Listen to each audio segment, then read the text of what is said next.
Hello, I'm James, Hi, I'm Jimmy, and welcome to A Job Done Well. the podcast that helps you improve your performance and enjoyment at work. Good morning, how are you? I'm well, James. I'm well. What are we talking about today? Today we have got the magic bullet, the solution to all ills. We have become snake oil salesmen, Absolutely, yeah, we have, yeah. So you need to listen to the end of this because we will tell you how to fix all of your problems. However, having started with that, what have we been up to? Not a lot this week, just getting ready for holiday. This weekend, we head off to Ibiza, You're going to Ibiza. party capital. How old are you? I will be the oldest swinger in town. I've just got this mental image. Anyway, I on the other hand, I took my youngest daughter. She started sixth form this week. Excellent. No, not excellent at all. I remember when I started my sixth form just consisted of a series of failed attempts to chat up women. And I can just, girls I should say, and I can just imagine what it's going to be like for her. But Yeah, because she's now on the other end of that. well, yeah. Anyway, before I get another mental image, let's go and talk about the magic bullet. Go on then. What is this famed magic bullet? Well, before we start on the magic bullet, I'm going to talk about one of my pet peeves.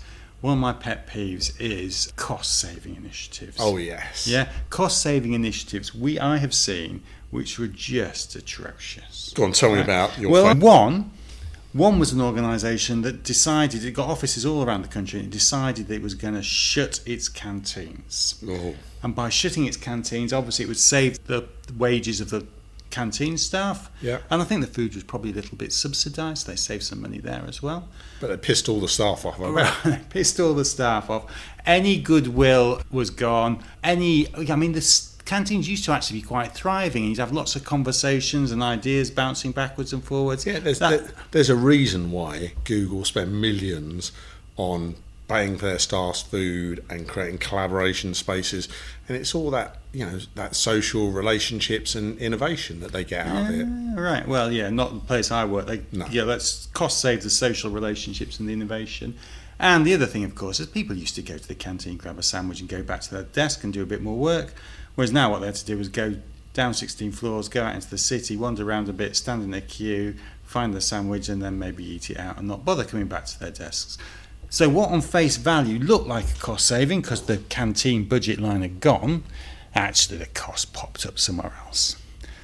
So there's my first. Would you like another one? Because you're going to get one. Go on, one more. So my other favourite was another organisation I worked for where we decided we were going to save money on print costs. Yes. Right?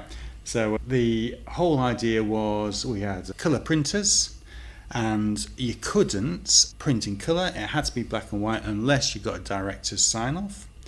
Well, I think that's exactly what you want your directors to be spending time on, isn't it? Yeah, signing absolutely. off colour copy. Go on, My cost saving horrors. Yeah, go on. all involve organisations just using cost as a blunt instrument. So the classic is always, we've got major problems with cost, so let's cut travel and entertainment. Oh, because we spend a lot of money on travel. Exactly, it's a rounding error. It's a multi-million-pound business, and let's worry about taxi fares. Exactly, and I asked the CEO once why bother about it, it's such a small number, and he tried to tell me it was psychological because it's an easy one and you can't be wasting money here and there and everywhere. It's just like, but it's a rounding error. Yeah. The other one is, stocking recruitment. Yeah. So just like, that's it. And that will save you money in all the wrong places. Yeah, I had that. I was running an operation, we had a recruitment freeze. Yeah. You couldn't backfill anybody who'd left. Now, these people were doing work. Yeah, so obviously the work wasn't getting done, and because the work wasn't getting done, it was playing merry hell elsewhere, but it was okay because we hadn't backfilled the vacancy. Well done. And then make people redundant. So it doesn't matter. These are endless cost-saving initiatives. But tell us, James. What's the better way? Yes, show us the light. Well, when I was it must be about 25 years ago, I had a boss. He was a very clever man. And he said, taking cost out of an organisation is a little bit like taking air out of a lilo. All right, how so? So, what most organisations do, if you think you've got your lilo, and if you think you've got, what organisations do is they jump up and down on a particular cost item. Yes. So they'll jump up and down on, as we said, backfilling recruitment, or they'll jump up and down on training costs, or they'll jump up and down on IT costs, or whatever the hell it is, they jump up and down. And the problem is, of course, you jump up and down, but all it does is it pushes the cost from one area to another. Absolutely futile. His point was, instead, the way to take money out of an organisation is you open the valve. So what the hell's the valve? Well, the valve where you let air out of a lilo is capability. So there you go, the solution is capability. At this point, I must point out the analogy falls away because your lilo sinks, but up to that point, I think it's quite a good analogy. So if you build the capability of swimming, you're all right, yeah. Okay, so the silver bullet Yeah, is building capability. absolutely. Before we get into how come that's a silver bullet, what do you mean by capability? Well, for me, I think of organisations as just big machines. And so capability is the way in which the organisation works. It's the policies, processes and systems. It's just the way things happen. So let me give you a couple of examples of capabilities which I thought were really quite good. If you are, trundling up the M1 and you see a lorry go by and that lorry has got Argos written on the side of it, say, chances are, or there's a fair probability that it hasn't got anything that belongs to Argos in that lorry at all. Because what they do is they've all developed this capability called backhauling. And what's that? So what they do is they drive the lorry out one way with a load of stuff for stores. Yeah. Then obviously the lorry is empty, and driving an empty lorry is quite, it's a waste of money. Yes. So they just arranged agreements with people who've got different logistics centres in different areas, and they'll pop round to Asda or wherever it may be and pick their stuff up and shift that for them. So there's this whole backhauling thing, just this capability of how do you make sure that your lorries are always full. I've got a useful insight for you on that, James. Yeah, Very similar. Did you know private jets? Yeah. Right? Private jets go from... Hang on. Do I know about private jets? No, mate, I don't know about private jets. Yeah, go on. Private jets go from A to B. So a private jet goes from London to Paris, for example, taking some rich and famous people. Well, it's got to go from Paris back to London, back home, and it'll be empty. Same problem. Same problem. They've still got the cost. So what they do is they hire out the return leg of private jets for much, much cheaper. So next time you're travelling, James, forget out the Volvo. Hire yourself a PJ, mate. Privatejets.com, is it, or something like that? Something like that. Yeah, I'll try it. Another example, one that blew me away, just because I thought it was very clever, was when I first started working in call centres. You've got outbound call centres. Yeah. Yeah, where people are phoning up chasing debt or whatever the hell it might be. But they don't want the people sitting there individually dialing out customers' numbers. They've got this thing called a dialer. Showing your age now, I am. James. They still have them. I'm sure they still have them. But it's a computer system, and what it does is it predicts when an agent's going to come free and dials just ahead of time. So it reduces the amount of time that agents are not busy by doing this sort of automatic prediction. But that's just another example of capability. When I think about capability, though, I tend to think more about the people side of things. So have your people got the skills, the knowledge, the capability, the tools to be able to do their job? So that's also, I think that applies. So well, and absolutely it does, right? Because the capability to be a short order cook, as opposed to the capability of being a Michelin star chef, all about capability. But there's perverse, isn't it, right? So if you think about capability as training people and giving them skills, which are, it's another... Yeah. So the way in which a lot of organisations save money is actually by destroying capability, i.e. sacking people, rather than building it. Absolutely. They're nuts. Just typical, isn't it? I think about capability, I think people, you think machines. Well, some of my best friends are machines. I do love a good spreadsheet. You do. Okay, so we've talked about what capability actually is, but explain to me, how is building capability the silver bullet? Well, as you say, right, I think of organisations as machines. Yeah. And so you've got a load of resources go in and a product or service pops out the back end. Yeah. And it is the capability of that machine, how slick that machine is, how well you can make it work, which is really what drives profitability. I mean, if I look at it, I get a bit esoteric, right? But if you go back, look at farming in the Middle Ages. Yeah. You've got a bloke with a wooden hoe and an ox dragging it. Whereas now you've got tractors and combine harvesters and God knows what else. And frankly, a lot less people who are farmers. Well, you should check out Clarkson's farm. Should I? 9.0 on IMDb, so it's highly rated. But yeah, I mean, he is always looking at what capabilities he has, whether it's his machinery, whether it's his products, whether it's his tools, whether it's the infrastructure that he uses, the restaurants, the pubs, everything. He's always looking at the capabilities he has to be able to monetize his farm. Right. Yeah, but it's not such a cost-saving game, No. is it? Yeah. And I suppose the thing is, it's not just a cost play either. No. Right? Because, in fact, it's far from a cost play. If you've got a quality problem, how do you solve your quality problem? Build some capabilities that don't bloody go wrong, right? Reduce errors, and it could be systems to stop you from making mistakes, or it could be your staff's training. Right, exactly. If you've got a service problem, you're too slow. How do you prevent your service problem? Well, you build capability, you schedule your staff so they're against demand, or you mitigate. So even though it ticks the box on your favourite thing that you love to hate the most, cost-saving initiatives, it's not a cost play. So it applies to whatever results that you need to improve. Building capability helps you improve those results. So yes, it's the silver bullet. However, right, it's not quite that cut and dry. Let's talk about outsourcing, right? So outsourcing, particularly, 10, 15 years ago, was your classic slash and burn cost saving initiative. Yes. Get rid of your staff. I'm surprised that didn't make your top 3 of most hated cost saving initiatives. Right. So outsourcing good or bad? What do you think? Well, just to sit on the fence appropriately, it depends. Right, go on. I think, outsourcing, I think you think about, rather than outsourcing 10, 15 years ago, just using other suppliers to help you with whatever you're trying to do.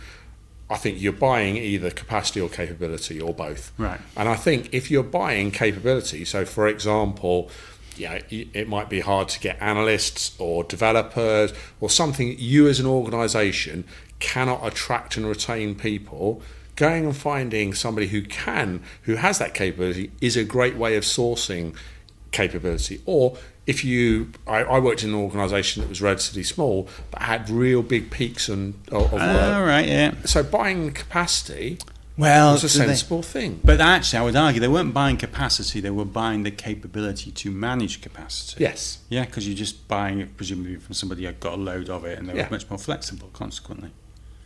So I think that's one thing. But if you just go and outsource work where people don't have the capability, so they don't have the skills, which we've both experienced a lot. People will tell you they can do the work and then they can't. Oh, yeah. Then you're just on a hiding to nothing, because then you are in a world of pain. So coming back to my capability point, if you are outsourcing to buy capability, then that's great. Yeah. But if you're outsourcing without capability, you're in trouble. You're in trouble. All right. The show you're listening to right now brings you insights to help you improve performance and enjoyment of work. It takes a long time to produce, but we think it's well worth it. It's all in the name of helping you getting the job done well. All we ask in return is that you share the link to this show with someone that you think would benefit from it. And if you haven't already, click on follow the show wherever you're listening to this podcast right now. Anyway, let's get back to the show. So I buy this, but if it's if it's the silver bullet, we are not the first to figure this out, James. No, we are not by a long way. So why doesn't everyone do it? Well, I think it's got a lot to do with the way that organisations are run and people are rewarded. Yeah. So let me give you an example. Silos, organisational silos. Yes. Right? Interesting story. Beef burgers. Yeah, you like this one, being a vegetarian. Excellent. Yeah, in the dim and distant past, I used to work in a beef burger factory. And obviously, to make beef burgers, you need beef. So I got a buyer who delivered the beef in 20 kilo blocks into this factory. And he came to the conclusion that you could take some money out of the system if he delivered it in tons, because if you deliver it by the ton instead of by the 20 kilos, a load less packaging and faffing about. So he's got this huge opportunity, which would save the organisation some money. Factory manager wouldn't have any of it at all. Why wouldn't he have any of it at all? Because he didn't have the machinery to deal with the ton blocks. He wasn't prepared to invest in it, and he was all set up to do with 20 kilos. And you've got this silo mentality. 2 people, 2 different targets, doesn't do the right thing for the organisation. Yeah, so you don't get the capability built. Makes sense.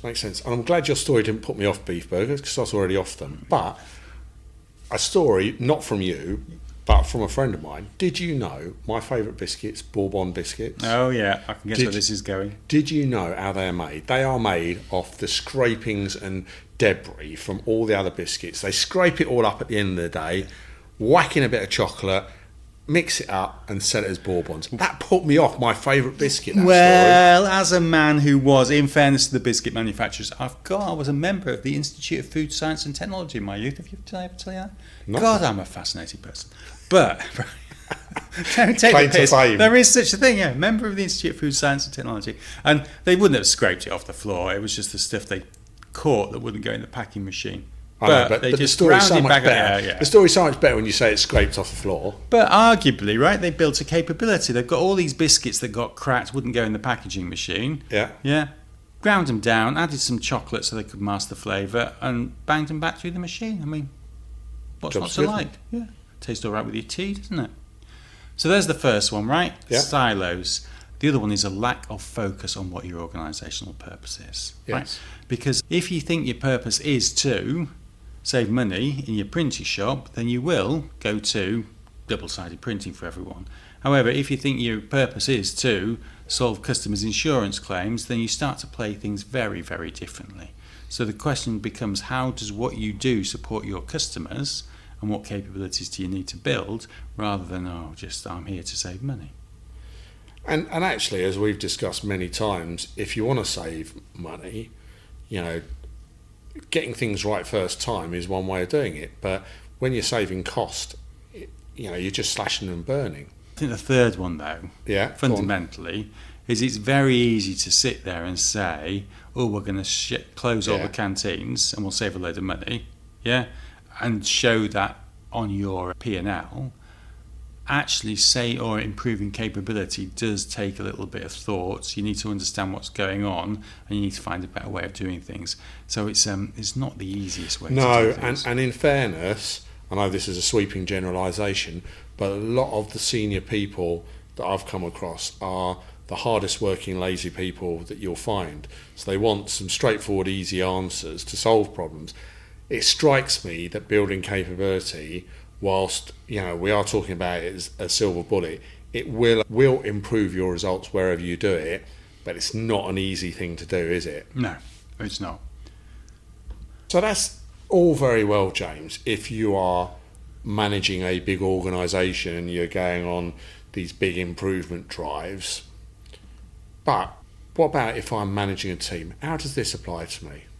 Well, I think it's probably easier at a team level. And the reason why I say that is if you're running a team, if you're on the shop floor, you are much closer to the work. You are, yes. So it's a lot easier to go and see and understand what's going on, and therefore it becomes an awful lot easier to understand what needs fixing and being able to fix it. Whereas if you're the chief executive sitting in a boardroom somewhere, there's so much going on, it's very difficult to understand.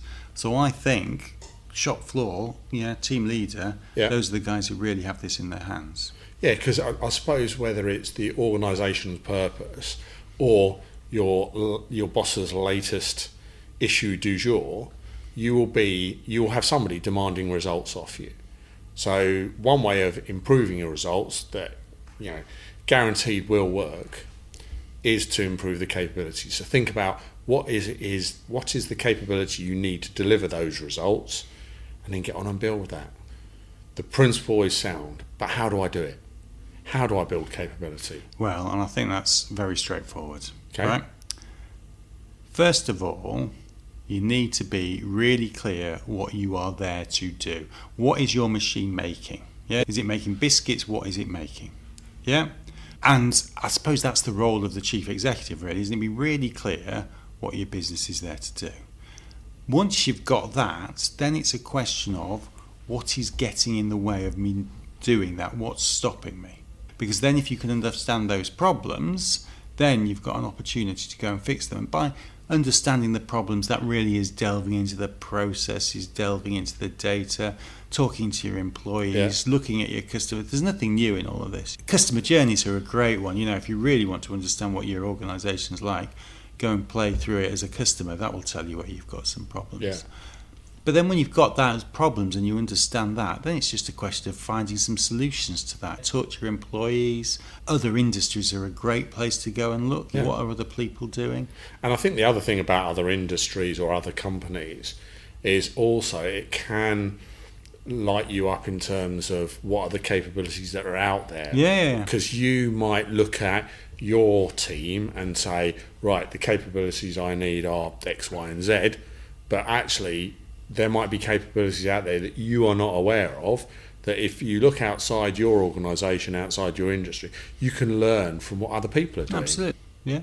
The other thing is a horrible term, I don't like it, but think end-to-ends, right? Yeah. So my points about silos, I spent 30 years helping organisations run better, and all you do is you just go and look at where the work moves from one department to another, because that's invariably where it screws up. I used to work with somebody who was a former GE person, and they didn't use the term end to end. They had one that was worse in my opinion. What was that? Wing to wing. Wing to. What the hell do they call it wing to wing for? Think about an aeroplane from one side of the wing to the other side of the wing, wing to wing.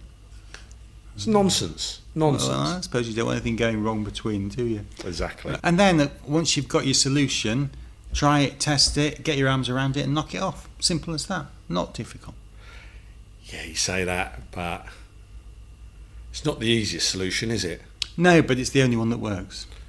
So it takes a bit of bravery. Yeah. A bit of thought. Yeah. Because you've got to figure out what is the solution. And a bit of patience, because it's not a day one solution necessarily. Building capability, whether that is technology or people capability, can take a little bit of a while. So you need to be patient as well. Yeah, and a little bit of trust. Yeah. Take the medicine, know it will work. Okay. So let's summarise. So we started off by talking about why cost-saving initiatives don't work. Yeah. And you unveiled the silver bullet, which is building capability. No, first of all, I unveiled the Lilo model of cost control, mate. Jumping up and down on cost doesn't work. Then I unveiled the silver bullet that was capability. Fair enough. Yeah. And in talking about capability, we agreed that building capability can be technology or it can be people capability. Yeah, skills, absolutely. The key is to understand what it is you're trying to solve, what results you're trying to improve, what you're trying to get. And then what capabilities will help you do the job better. Yeah, focus on what, dare I say it, your customer needs. And then you find those solutions, and this applies whether you're running a team or running an organisation or running a process, whatever you like. Yeah, if you're running a sales office, if you're running a finance office, whatever it might be, it all applies. So, actually, we're not snake oil salesmen. No. There is an opportunity to improve your results and your performance at work by simply building the right capability for success. There you go. Simple as that. Glad we put that one to bed. Hope you enjoyed today's episode, and if you want to know more about building capability, please get in touch. Cheers now. Thanks, everyone. We cover a whole host of topics on this podcast, from purpose to corporate jargon, but always focused on one thing: getting the job done well. Easier said than done. So, if you've got unhappy customers or employees, bosses or regulators breathing down your neck, if your backlogs are out of control and your costs are spiralling, and that big IT transformation project that you've been promised just keeps failing to deliver, we can help. If you need to improve your performance, your team's performance, or your organisation's, get in touch at jimmy@ajobdonewell.com or james@jobdonewell.com.